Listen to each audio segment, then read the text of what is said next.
Welcome to local engineer research channel. இந்த வீடியோவில் பரபரப்பாக போயிட்டுருக்கு கார்த்திகை தீபம் சீரியலோட ஒரு சூப்பர் ப்ரோமோ தான் பார்க்க போகிறோம். அதுக்கு முன்னாடி நம்ம சேனலை சப்ஸ்கிரைப் பண்ணலாம் பண்ணிக்கோங்க.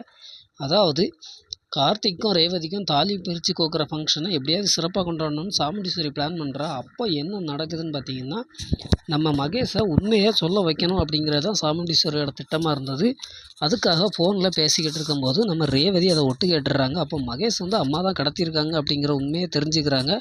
அது மட்டும் இல்லாமல் அம்மாவை ஃபாலோ பண்ணி போய் மகேஷை கண்டம் பிடிச்சிடுறாங்க. அப்போது அம்மாவை கடத்தினது மகேஷை கடத்தினது அம்மா தான் அப்படின்னு சொல்லிட்டு உறுதிப்படுத்திடுறாங்க ரேவதி. அடுத்து கார்த்திகை பார்த்து ஐயோ இவ்வளோ நாள் நம்ம ராஜாவை தப்பாக நினச்சிட்டோமேன்னு ஃபீல் பண்ணுறாங்க. அது மட்டும் இல்லாமல் ரேவதி என்ன பண்ணுறாங்க அப்படின்னு பார்த்தீங்கன்னா, மகேஷை பார்த்து நேராக பேச போகிறாங்க. அப்போது மகேஷ் சாமுண்டீஸ்வரி சொன்ன விஷயத்த அப்படியே ரேவதிக்கிட்ட சொல்கிறாங்க. அதாவது எல்லா உண்மையுமே சொல்கிறாங்க. இதை கேட்டு ரேவதி ரொம்பவே அதிர்ச்சி ஆகுறாங்க. அப்போ அம்மா நமக்காக தான் இதுக்காக தான் நம்ம பண்ணியிருக்காங்கன்னு ரொம்ப பெருமைப்படுறாங்க. இதுமாதிரி ராஜாவை ஏற்றுக்குவாங்களா, ஆஸ்திரேலியாவுக்கு போகாமல் இருப்பாங்களா அப்படிங்கிறத